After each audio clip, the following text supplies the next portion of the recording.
இதுக்கப்புறம் 2வது எமர்ஜென்சி எப்ப டிக்ளேர் பண்றாங்க அப்டின்னா, 1971வது வருஷம் டிக்ளேர் பண்றாங்கங்க. என்ன காரணத்தினால டிக்ளேர் பண்றாங்க அப்டின்னா, நமக்கும் பாகிஸ்தானுக்கும் போர் வந்துருது. எதுக்காக இவங்களுக்கும் நமக்கும் போர் வருது அப்டின்னு கேட்டீங்கன்னா, இன்னைக்கு தாங்க பாகிஸ்தான், பங்களாதேஷ் அப்டின்னு சொல்லிட்டு 2 நாடா இருக்கு. அன்னைய காலகட்டத்தில 2ம் ஒரே நாடா ஈஸ்ட் பாகிஸ்தான், வெஸ்ட் பாகிஸ்தான் அப்டின்னு இருந்தது. அவங்க நாட்டுக்குள்ள உள்நாட்டு பிரச்சனை. அதாவது ஈஸ்ட் பாகிஸ்தானுடைய வளத்தெல்லாம் எடுத்து வெஸ்ட் பாகிஸ்தான டெவலப் பண்றதுக்கு வெஸ்ட் பாகிஸ்தான்ல இருக்கக்கூடிய பாகிஸ்தான் கவர்ன்மென்ட் செயல்படுறாங்க. ஈஸ்ட் பாகிஸ்தான் மேல கான்சன்ட்ரேஷனே செய்ய மாட்றாங்க அப்படின்னு சொல்லிட்டு, ஈஸ்ட் பாகிஸ்தான்ல இருக்கக்கூடிய மக்களுக்கு கோவங்க. ஹெவியான கோவம் பயங்கரமா வெடிச்சது. ஈஸ்ட் பாகிஸ்தான்ல இத்தனைக்கும் மக்கள் தொகை அதிகம். அங்க நிலம் தான் கம்மி. மத்தபடி மக்கள் தொகை அதிகம். மக்கள் தொகை அதிகமா இருக்கிறனால, ஈஸ்ட் பாகிஸ்தான்ல இருக்கக்கூடிய அவாமி லீக் கட்சியினுடைய தலைவரா இருக்கக்கூடிய ஷேக் முஜிபுர் ரஹ்மான ஜெயிக்க வச்சர்றாங்க. அதாவது மெஜாரிட்டி வாங்கி ஜெயிச்சர்றாருங்க. மொத்தம் 300 தொகுதி அங்க இருக்கு. அதுல 160 தொகுதி அவாமி லீக் கட்சி பெற்று ஜெயிச்சர்றாங்க. ஏன்னா மக்கள் தொகை ஈஸ்ட் பாகிஸ்தான்ல அதிகம். ஸோ மெஜாரிட்டி வாங்கி ஷேக் முஜிபுர் ரஹ்மான் ஜெயிச்சர்றாரு.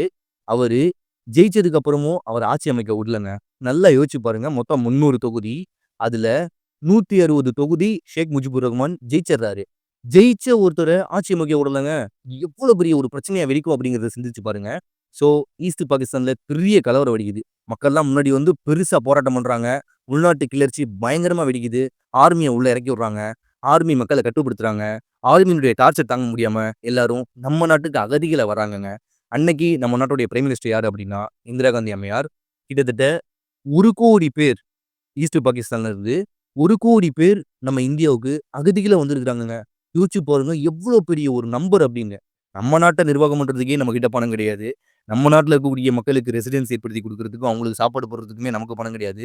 இதுல வெளிநாட்டுல இருந்து 1,00,00,000 அகதிகள் உள்ள வந்தாங்கன்னா, அவங்களுக்கு எப்படி நமக்கு குடியிருப்புகள் ஏற்படுத்தி குடுக்குறது, அவங்களுக்கு கேம்ப் செட் பண்ணி குடுக்குறது, அவங்களுக்கு சாப்பாடு போட்டுறது, இதெல்லாம் பெரிய செலவாகும் இல்லைங்களா? யோசிச்சு பாருங்க. 1,00,00,000 பேர் நம்ம இந்தியாவுக்குள்ள உள்ள வந்திருக்காங்கங்க. இவங்க எல்லாத்துக்கும் எப்படி சாப்பாடு போடுறது, இவங்க எல்லாத்துக்கும் எப்படி குடியிருப்புகள் அமைச்சு குடுக்குறது. ஸோ இந்திரா காந்தி அம்மையாருக்கு பிரஷர் ஏற்பட்டுருது. ஓவரான பிரஷர் வந்துருது. ஸோ இந்திரா காந்தி அம்மையார் என்ன பண்றாங்க அப்படின்னா, இந்த ஈஸ்ட் பாகிஸ்தான தனி நாடா பிரிச்சு குடுத்துரலாம் அப்படின்னு சொல்லிட்டு யோசிச்சு, வங்காள மொழி பேசக்கூடிய மக்களுக்கு வங்காள தேசம் அப்படின்னு சொல்லிட்டு ஒரு நாட்ட உருவாக்கி குடுப்போம் அப்படின்னு சொல்லிட்டு யோசிச்சு, வார் அனௌன்ஸ் பண்ணிர்றாங்கங்க. 1971வது வருஷம் நமக்கும் பாகிஸ்தானுக்கும் பெரிய அளவுல போர் நடக்குது.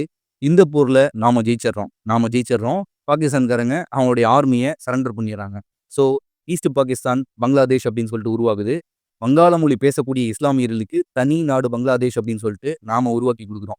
ஸோ இந்த போரு ஒரு பெரிய அளவுல நடந்ததுனால, நம்ம உள்நாட்டுல பிரச்சனைகள் எதுவும் வந்துரக்கூடாது அப்படிங்கிறனால, நேஷனல் எமர்ஜென்சி டிக்ளேர் பண்ணி விடுறாங்கங்க.